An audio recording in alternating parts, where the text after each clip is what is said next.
Hello and welcome back to Macrobiology. In today's conversation we'll be discussing symbiosis. And really when we talk about symbiosis, this is the last of the big species interactions when you're talking about the kind of big three. It's competition, which we talked about, predation, which we've also talked about, and now we're into symbiosis. And the question becomes is what exactly is symbiosis? And this is where you have two organisms living together. They're integral to each other's lives. They have this very constant contact with each other. And the thing is that it has to benefit at least one of the organisms. It can occur in any or all of the kingdoms, and you don't have to be in the same kingdom to be in a symbiotic relationship. So you can be anything with anything. There are three main types of symbiosis. That's mutualism, commensalism, and parasitism. And these are the three that really fit that definition of the one organism being benefited. There are some other things that we are going to talk about, but these are the big actual symbiotic relationships. Okay, so why would you do this? Why would you have this kind of really close relationship? Well, there are several reasons. One, that it can provide benefits to both organisms, but most of the time, well, it can provide benefits to both organisms. It allows organisms to survive in almost the same environmental niche, and in some cases it actually is the same environmental niche, which means that it helps organisms to avoid competition, and it can prevent an organism from becoming prey. And so if you can be involved in a symbiotic relationship with something else, then maybe it's not going to eat you. And a really good example of that are actually cells. Eukaryotic cells, when you're talking about animal cells or plant cells, it's very likely that mitochondria and chloroplasts actually started out as prokaryotic cells, and some other prokaryotic cell engulfed them, animal cells for the mitochondria and plant cells for the chloroplasts. And it probably was a predation situation at first, but since both of those things can provide energy, it would have become an endosymbiotic relationship. And now we think that eukaryotic cells actually are endosymbionts. Okay, so parasites, and by the way, those things can't live without each other anymore. So sometimes a symbiotic relationship becomes so kind of enmeshed.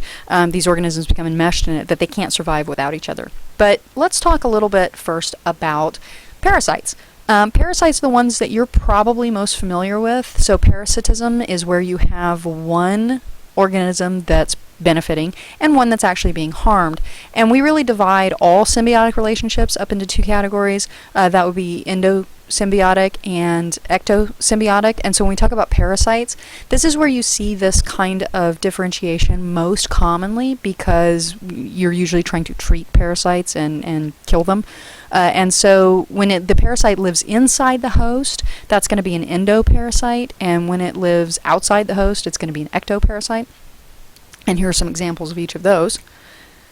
And here are some more examples of parasitism.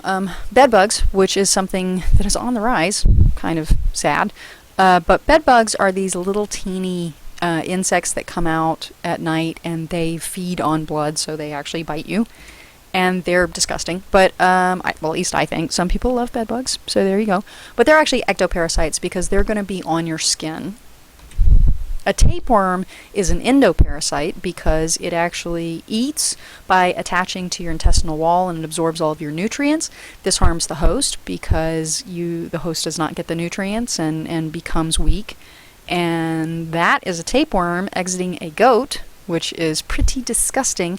But this is actually how they come out. They will come out through the digestive tract and they get eaten, and that's how they get into your intestines. And a single segment of these guys can grow into a whole new worm, so that's pretty fun. That was sarcasm, by the way. All right, so let's talk about mutualism. In mutualism, you have this beneficial relationship for everybody. So both species get some sort of benefit from this relationship.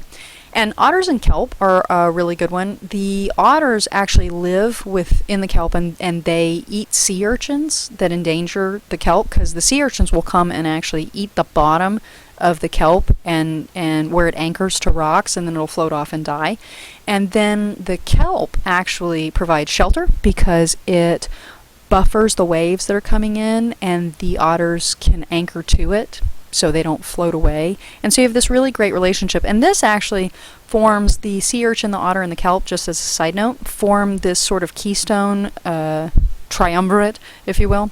And if you lose any one of those species, you actually will lose these massive, highly productive kelp forests. And these are typically found all the way around the west coast of the United States. And there's the little cutie in the kelp right there. Yay. Okay, so the chital and the tree pie, these are one of those large herbivore bird relationships, and there are actually lots of these. You'll see birds that are around these herbivores. And a lot of times they're going to be picking off parasites, and so it's a win. The birds get to eat the parasites, and then whatever the animal is will be parasite-free, and so yay. In this case, this one's a little bit different because these birds come and they actually eat. The velvet is this velvety membrane that is what allows the antlers to grow, and so it's where all the circulation is that feeds the antlers as they grow. But towards the end of the season, it'll actually die and start to fall off, and so these birds come and they eat it, which is maybe a little bit gross, but it works really, really well. Alright, so here is another one, the swollen thorn acacia tree and ants, right? The ants sting the tree, and they make these little balls, or they enlarge the spines. There are different kinds of ants that do this, and there are different relationships, but basically they make a little ball, or they thicken something, and then they move inside and they live there, and the acacia protects them, and when something comes to eat the acacia, the ants attack it. So it's kind of a mutual protection. Alright, crabs and sea urchin. Sea urchins will anchor to the top of a crab, and this is great because it protects the crab, because those actually sting. Those needles are toxic, and the crab will carry around the urchin, so instead of the urchin having to wait for food to come to it, it goes to the food, because they sift food through water. Now, one of the really cool, I think, symbiotes is the lichen, and you've seen lichen all over the place. They're on trees everywhere. This is a really cool organism because it really seems like it's one, but it's a mix of this fungus and an algae. And the fungus gets its food from the algae, and the algae, right, will feed...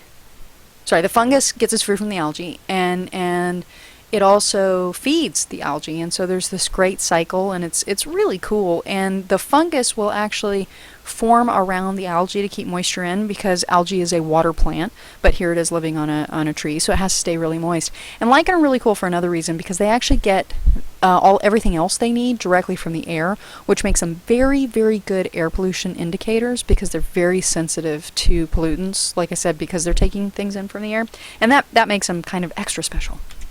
Alright, so commensalism is the last of the big symbiotic relationships, and this is where one benefits and then the other one really doesn't have any sort of, there's no effect on it at all. Now, I will tell you that many biologists will actually say that there are no commensalistic relationships, because there's always a little bit of benefit, or most of the time, a little bit of benefit or a little bit of negative, disadvantage, right? This is detrimental. But it's really insignificant, and so it doesn't actually harm the overall operation of the organism, and it doesn't help the overall operation. So even if there's a little bit of benefit or a little bit of detriment, then it's not... it's still a commensalistic relationship, because it's not a big effect overall. And what you're looking at is a bromeliad, and actually the bromeliads have two symbiotic relationships. This one is with the tree, and that's a commensalistic relationship, but there's a symbiotic relationship with frogs that is mutualism. Okay, and barnacle and whales are the textbook example.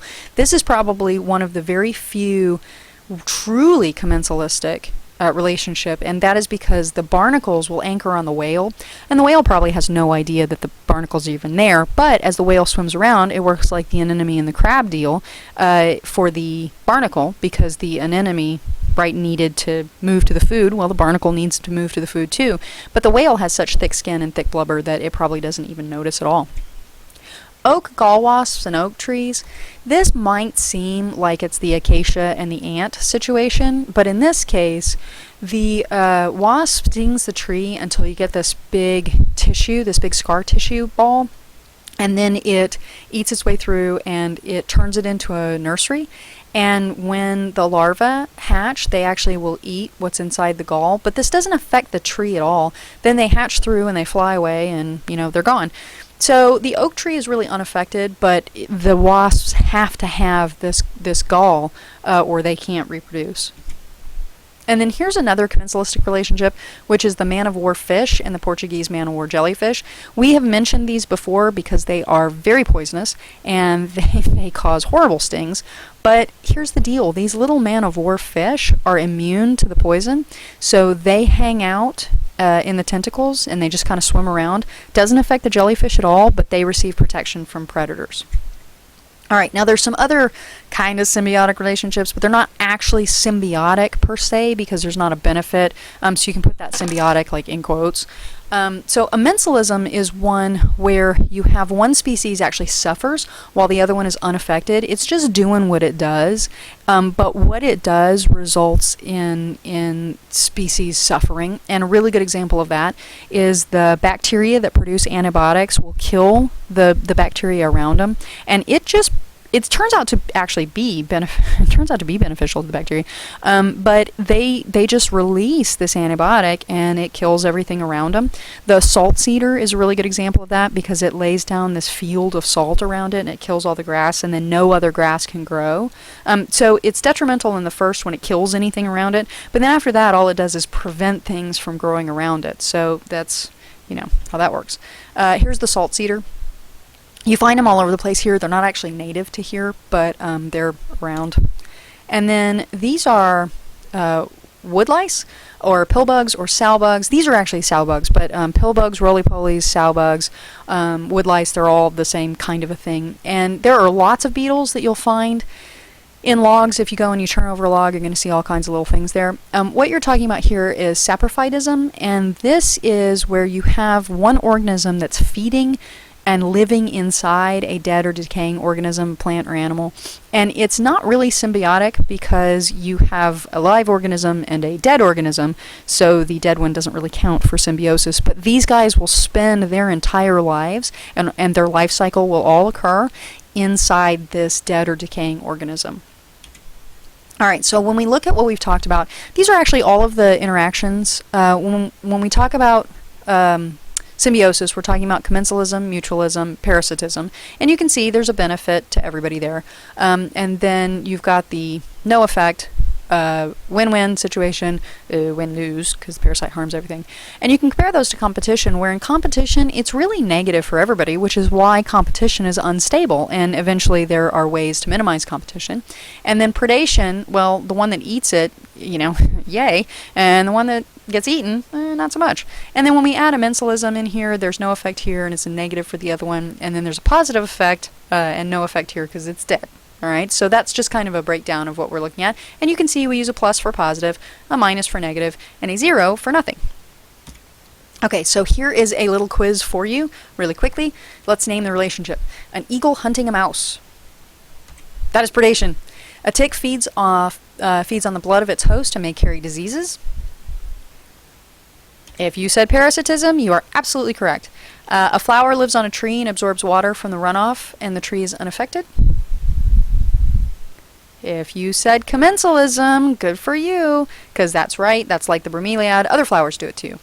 An ant protects a caterpillar from predators, and the caterpillar produces a sweet liquid for it to drink. It's kind of like ant farming. That is mutualism, because everybody benefits. And then 2 types of finches, different types, feeding on the same type of seeds. That is competition, and it won't last. Something will happen, either character displacement or resource partitioning. All right, so I hope you understand all of the species interactions, and I will see you next time. If you had any questions about this, please write them down and ask them at the beginning of next class, and thank you very much.